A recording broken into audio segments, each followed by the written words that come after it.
I'm delighted now to be joined by the IACP's incoming president, Richard Beary. Richard, welcome. Thank you. Thank you very much indeed for taking the time to talk to us today. I imagine everyone wants a piece of you.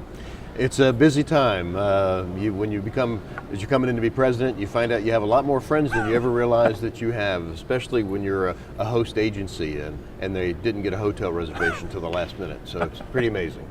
So tell us a little bit, as I understand it, it's the first time where a university police chief has become president of the IACP. Is that right? That is correct. It's a real honor for me professionally and personally, but yes, it's the first time a college or university section chief has been elected and will serve as president of IACP. Just briefly, give us a little bit of a flavor of what some of the similarities and yet some of the differences are in that role. Well, I'm happy to. I had 30 years of municipal law enforcement before I came to the university. The University of Central Florida is located here in Orlando.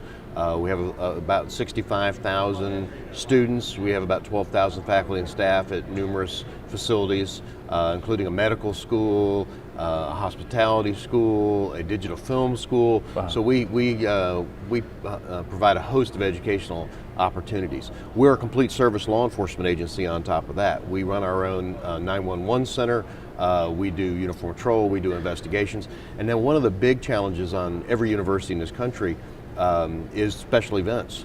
So our population on a football game day, which today is homecoming, our population, which is just big normally, swells with people that come in for that football and tailgating experience. So it's a really unique environment to work in. We still do all the basic things that every other law enforcement agency does, but then we add those special events on.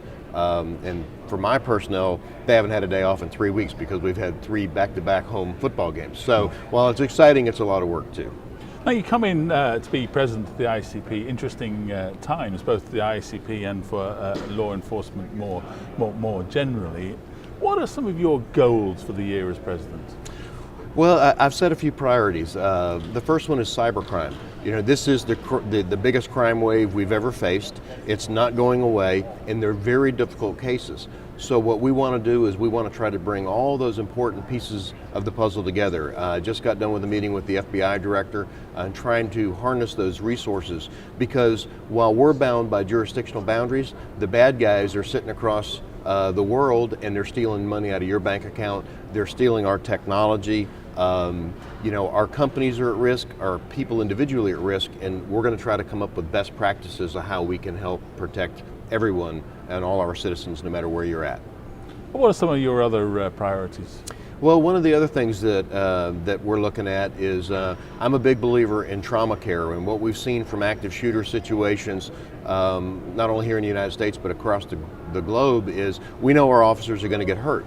So we need to be able to teach them how to save themselves with first aid and how to save the people they work with, and then try to save some of those victims.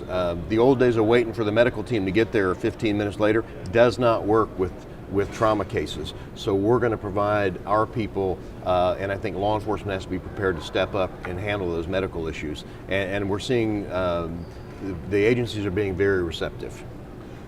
Well, my final question is, those are big issues, the ones that you're talking about. How important do you think in the 21st century the role of the IACP is in actually helping its members to deal with those issues? Well, I think as complex as the issues are, without the IACP, the average law enforcement executive would not have the tool kit or the playbook that they need to do their job. The IACP harnesses all those best practices and puts them together in one place for them to use. So if it weren't for the IACP, I think we would be 50 years behind in terms of where we are law enforcement wise. So it's my goal to continue that and to enhance those opportunities, that we can give those agency heads what they need to do their jobs and to protect their communities. And these are very challenging times, and it's not going to get any easier. Well, Richard, thank you very much indeed for taking the time to talk to us today, and best of luck for the new year. Thank you very much. It's been a pleasure being with you.